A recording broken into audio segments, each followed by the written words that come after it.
A vinda de mais um representante da indústria automobilística chinesa tem deixado os brasileiros mais patriotas um pouco tristes, por dois motivos. Primeiro, porque nós não temos uma empresa genuinamente nacional, capaz de fazer carros tão bons, tão interessantes quanto os da Great Wall. E segundo, porque essa indústria deles é muito mais nova do que a nossa. É claro que a gente tem orgulho de Agrale, de Troller e de Marco Polo, que representa muito bem o segmento de ônibus. Mas o que nós queríamos mesmo era uma Gurgel, que fabricava carros populares adequados para o dia a dia de maior parte da população brasileira. Mas aí vem aquela questão: será que com a ajuda do governo ou de qualquer outra empresa, a Gurgel teria sobrevivido? É o que vamos ver neste vídeo. Infelizmente, a indústria automobilística brasileira começou com o pé esquerdo. A Fábrica Nacional de Motores, uma estatal criada para produzir caminhões, teve forte influência do fascismo, talvez por uma tendência de políticos e militares da época. A primeira parceira dela foi uma empresa italiana, que viria a falir pouco tempo depois. E a substituta dela nessa parceria era outra italiana, a Alfa Romeo, que nunca foi referência em gestão ou qualidade construtiva. A Alfa Romeo viria a ser adquirida pela Fiat pouco tempo depois. E o primeiro carro de passeio nacional também teve forte influência italiana. O projeto era da ISO e a produção aqui no Brasil da Home. A Gurgel começou a produzir carros nos anos 70 já com tecnologia um pouco defasada, porque os motores de Fusca que ela utilizava já estavam em processo de substituição na própria Volkswagen.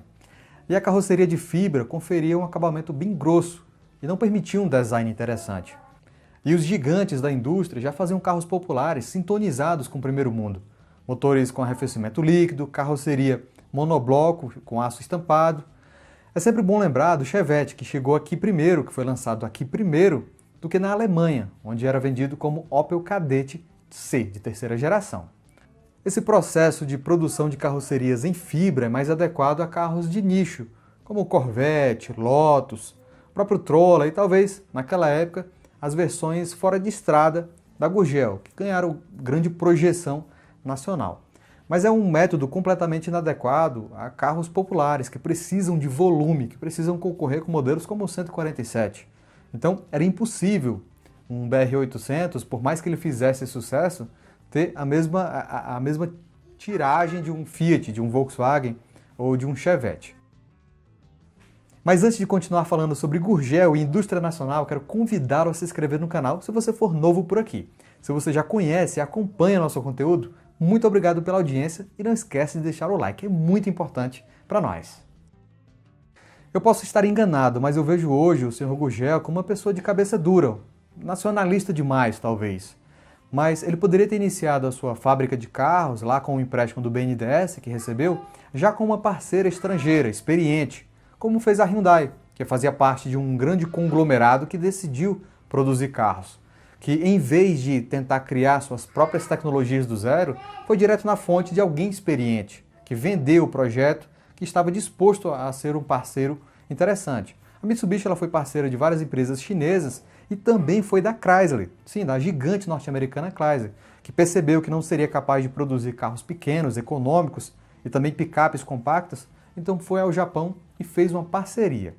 Eu acredito que a Chrysler, que tinha uma certa participação no controle da Mitsubishi, não seria contra uma parceria Gurgel-Mitsubishi. Então, ainda mais a Chrysler, que naquela época no Brasil estava em processo de decadência, ali no final dos anos 70, início dos anos 80. Ela foi até adquirida pela Volkswagen no final das contas.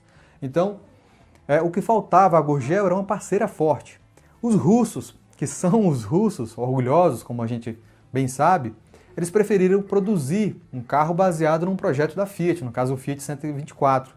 E depois, quando decidiram modernizar, fazer um carro moderno, foram atrás da Porsche, que fez alguns detalhes aí.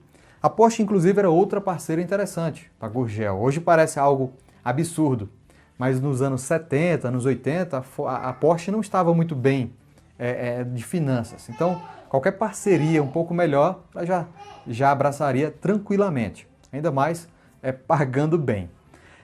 Claro que a Gurgel precisava de mais reforços em termos de ajuda financeira e talvez o Estado pudesse fazê-lo, pudesse ajudar.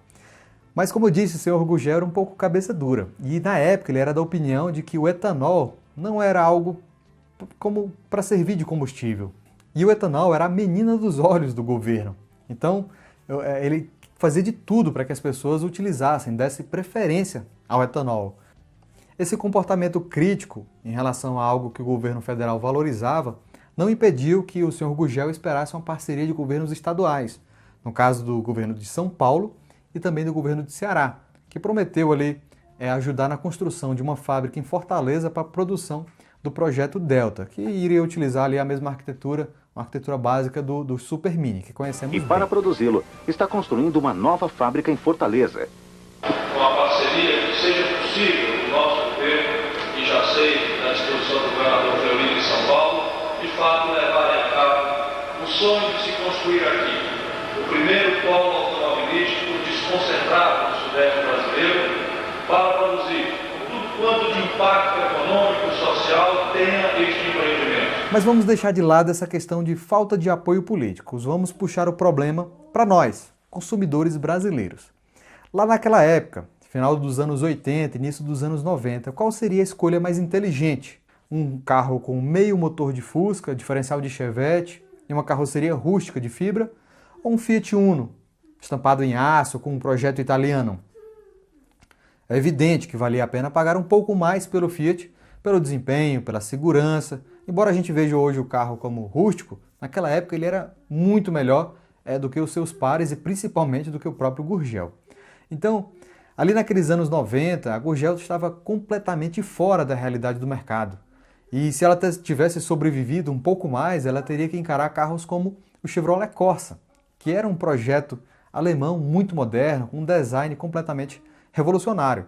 Então, por mais que a Gurgel conseguisse aumentar a produção, conseguisse melhorar o seu método, que era bem interessante, o seu método de produção, ela jamais conseguiria um preço competitivo diante de um projeto da General Motors, projeto bem mais moderno, com um desempenho melhor, segurança, acabamento, enfim.